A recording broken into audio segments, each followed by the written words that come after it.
الله من الشيطان الرجيم. وما أبرئ نفسي إن النفس لأمارة بالسوء إلا ما رحم ربي إن ربي غفور رحيم. وقال الملك اوتوني به أستخلصه لنفسي. فلما كلمه قال إنك اليوم لدينا مكين أمين. قال اجعلني على خزائن الأرض إني حفيظ عليم. وكذلك مكنا ليوسف في الأرض يتبوأ منها حيث يشاء نصيب برحمتنا من نشاء ولا نضيع أجر المحسنين. ولأجر الآخرة خير للذين آمنوا وكانوا يتقون. وجاء إخوة يوسف فدخلوا عليه فعرفهم وهم له منكرون. ولما جهزهم بجهازهم قال ائتوني بأخ لكم من أبيكم ألا ترون أني أوفي الكيل وأنا خير المنزلين. فإن لم تاتوني به فلا كيل لكم عندي ولا تقربون. قالوا سنراود عنه أباه وإنا لفاعلون. وقال لفتيته اجعلوا بضاعتهم في رحالهم لعلهم يعرفونها إذا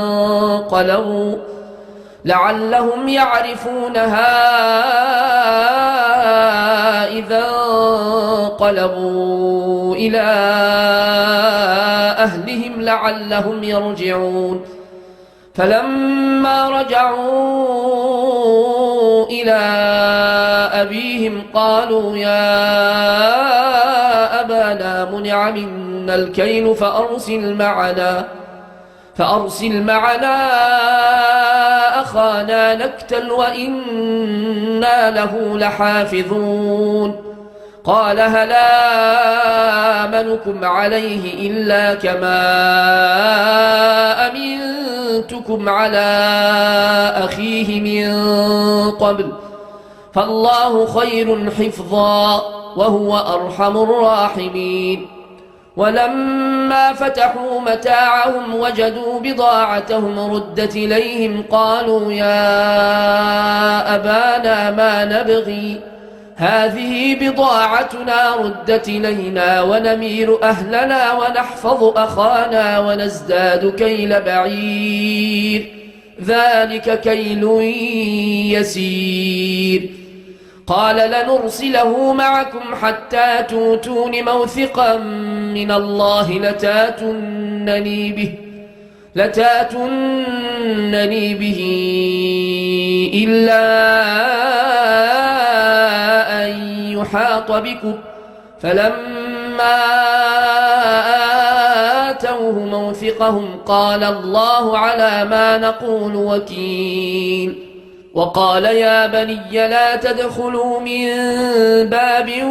واحد وادخلوا من أبواب متفرقة وما أغني عنكم من الله من شيء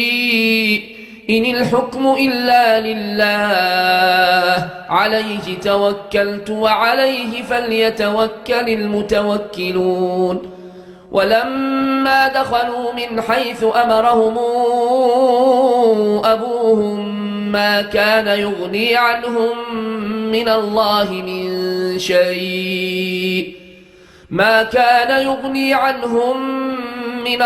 من شيء إلا حاجة في نفس يعقوب قضاها وإنه لذو علم لما علمناه ولكن أكثر الناس لا يعلمون. ولما دخلوا على يوسف آوى إليه أخاه قال إني أنا أخوك فلا تبتئس بما كانوا يعملون فلما جهزهم بجهازهم جعل السقاية في رحل أخيه ثم أذن مؤذن أيتها العير إنكم لسارقون قالوا وأقبلوا عليهم ماذا تفقدون قالوا نفقد صواع الملك ولمن جاء به حمل بعير وأنا به زعيم قالوا تالله لقد علمتم ما جئنا لنفسد في الأرض وما كنا سارقين قالوا فما جزاؤه إن كنتم كاذبين قالوا جزاؤه من وجد في رحله فهو جزاؤه كذلك نجزي الظالمين فبدأ بأوعيتهم قبل وعاء أخيه ثم استخرجها من وعاء أخيه كذلك كدنا ليوسف ما كان ليأخذ أخاه في دين الملك إلا أن يشاء الله نرفع درجات من نشاء وفوق كل ذي علم عليم قالوا إن يسرق فقد سرق أخ له من قبل فأسرها يوسف في نفسه ولم يبدها له قال أنتم شر مكانا والله أعلم بما تصفون قالوا يا أيها العزيز إن له أبا شيخا كبيرا فخذ حدنا مكانه إنا نراك من المحسنين قال معاذ الله أن ناخذ إلا من وجدنا متاعنا عنده إنا إذا لظالمون فلما استيئسوا منه خلصوا نجيا قال كبيرهم ألم تعلموا أن أباكم قد أخذ عليكم موثقا من الله ومن قبل ما فرطتم في يوسف فلنبرح الأرض حتى ياذن لي أبي أو يحكم الله لي وهو خير الحاكمين ارجعوا إلى أبيكم فقولوا يا أبانا إن ابنك سرق وما شهدنا إلا بما علمنا وما كنا للغيب حافظين واسأل القرية التي كنا فيها والعير التي أقبلنا فيها وإنا لصادقون قال بل سولت لكم أنفسكم أمرا فصبر جميل عسى الله أن ياتيني بهم جميعا إنه هو العليم الحكيم وتولى عنهم وقال يا أسفا على يوسف وابيضت عيناه من الحزن فهو كظيم قالوا تالله تفتأ تذكر يوسف حتى تكون حرضا أو تكون من الهالكين قال إنما أشكو بثي وحزني إلى الله وأعلم من الله ما لا تعلمون يا بني يذهبوا فتحسسوا من يوسف وأخيه ولا تيأسوا من روح الله إنه لا ييأس من روح الله إلا القوم الكافرون فلما دخلوا عليه قالوا يا أيها العزيز مسنا وأهلنا الضر وجئنا ببضاعة مزجاة فأوف لنا الكيل وتصدق علينا إن الله يجزي المتصدقين قال هل علمتم ما فعلتم بيوسف وأخيه إذا أنتم جاهلون قالوا أئنك لأنت يوسف قال أنا يوسف وهذا أخي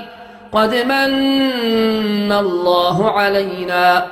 إنه من يتق ويصبر فإن الله لا يضيع أجر المحسنين قالوا تالله لقد آثرك الله علينا وإن كنا لخاطئين قال لا تثريب عليكم اليوم يغفر الله لكم وهو أرحم الراحمين اذهبوا بقميصي هذا فألقوه على وجه أبي يات بصيرا واتوني بأهلكم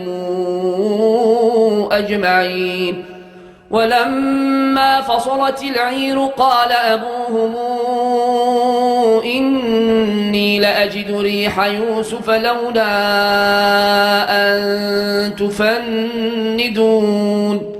قالوا تالله إنك لفي ضلالك القديم فلما أن جاء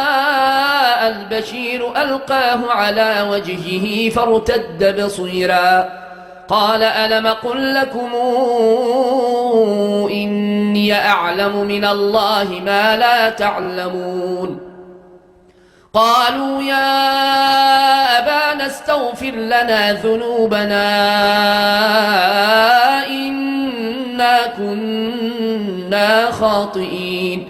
قال سوف أستغفر لكم ربي إنه هو الغفور الرحيم فلما دخلوا على يوسف آوى إليه أبويه وقال ادخلوا مصر إن شاء الله آمنين ورفع أبويه على العرش وخروا له سجدا وقال يا أبت هذا تاويل رؤياي من قبل قد جعلها ربي حقا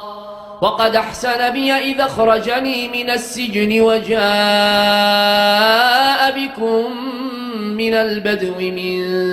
بعد أن نزغ الشيطان بيني وبين إخوتي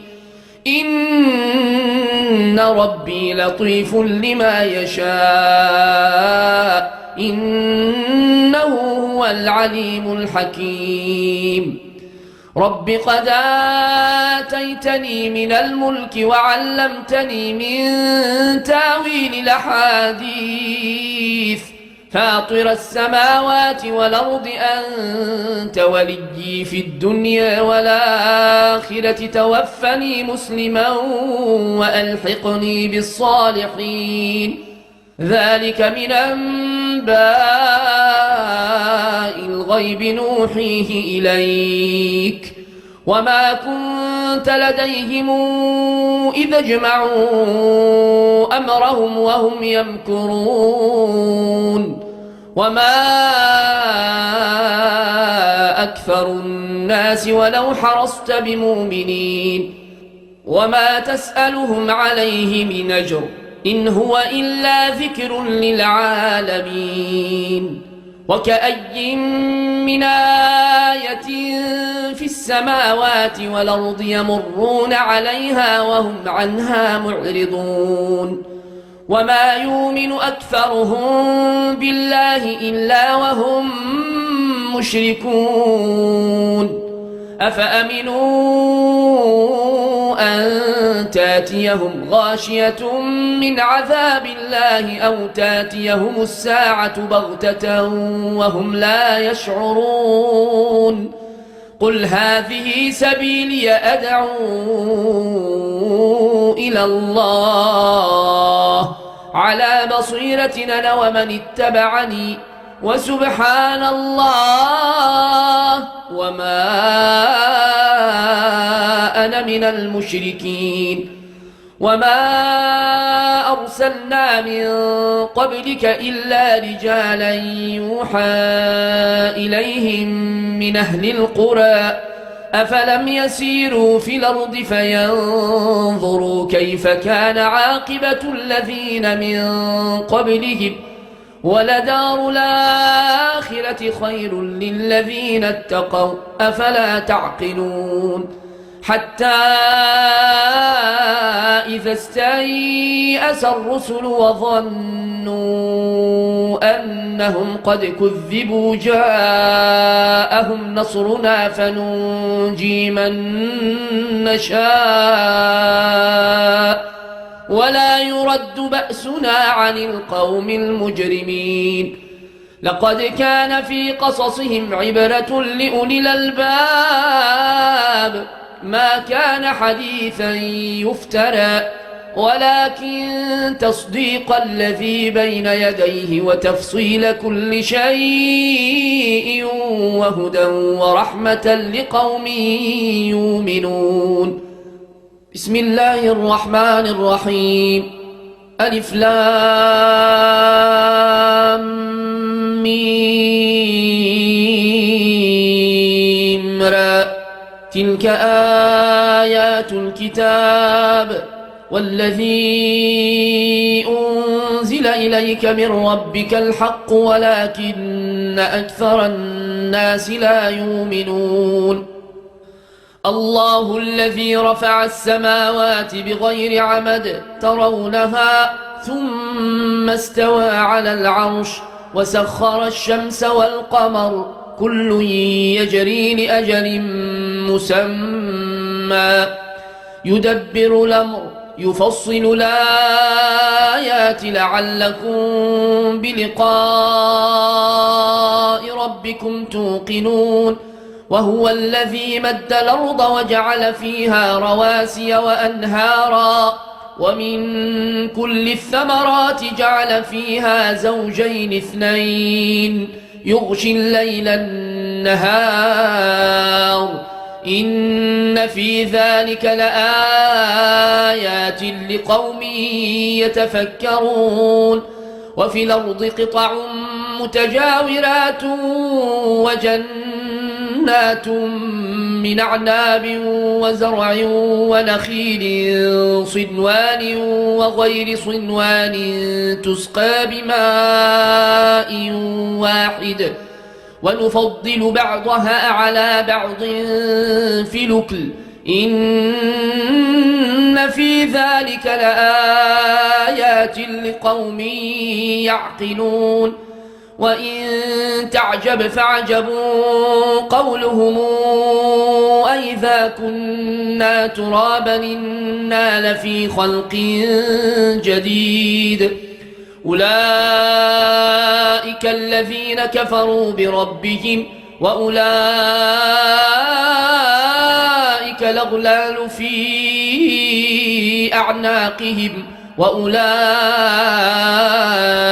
أصحاب النار هم فيها خالدون ويستعجلونك بالسيئة قبل الحسنة وقد خلت من قبلهم المثلات وإن ربك لذو مغفرة للناس على ظلمهم وإن ربك لشديد العقاب ويقول الذين كفروا لولا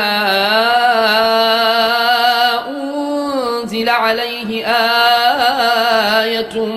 من ربه إنما وأنت منذر ولكل قوم هاد الله يعلم ما تحمل كل أنثى وما تغيض الأرحام وما تزداد وكل شيء عنده بمقدار عالم الغيب والشهادة الكبير المتعال سواء منكم من سر القول ومن جهر به ومن هو مستخف بالليل وسارب بالنهار له معقبات من بين يديه ومن خلفه يحفظونه من أمر الله إن الله لا يغير ما بقوم حتى يغيروا ما بأنفسهم وإذا أراد الله بقوم سوءا فلا مرد له وما لهم من دونه من وال هو الذي يريكم البرق خوفا وطمعا وينشئ السحاب الثقال ويسبح الرعد بحمده والملائكة من خيفته ويرسل الصواعق فيصيب بها من يشاء وهم يجادلون في الله وهو شديد المحال له دعوة الحق والذين يدعون من دونه لا يستجيبون لهم بشيء إلا كباسط كفيه إلى